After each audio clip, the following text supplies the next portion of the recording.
wala kaming vote buying doon. Yes! For the longest time, talaga dito sa Davao, si Rodrigo Duterte, hindi niya sinanay ang mga taga Davao pagdating sa vote buying. Kasi yan, ang vote buying kasi, gawa lang yan ng kapitalista. Maghanda ka ng pera, tapos pagpasok ng eleksyon, gagamitin mo yung pera na yon para piliin kang tao, para ikaw yung piliin. So, ano ang consequence nun sa lugar nyo?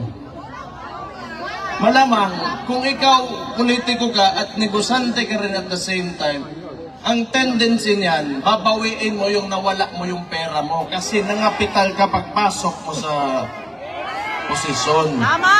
So mahalaga, yun na nga, ever since, ang ginagawa namin sa Davao, kinukuha namin yung mga nagbibigay na those who engage in vote buying, but still, we vote for those who we truly believe should run government.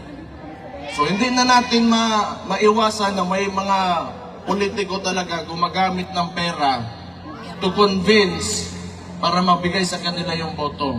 Pero isipin nyo, pag naglabas ng pera yan, that is what capitalists do. Hindi pwede yan na maglabas ng pera tapos bawiin, hindi nila bawiin. Malabo yan. Pero pwede naman talaga na kung pumasok sila dyan, o di parusahan nyo, you take their money, then you vote for those who, sino talaga yung karapat-dapat na mamuno dyan sa lugar.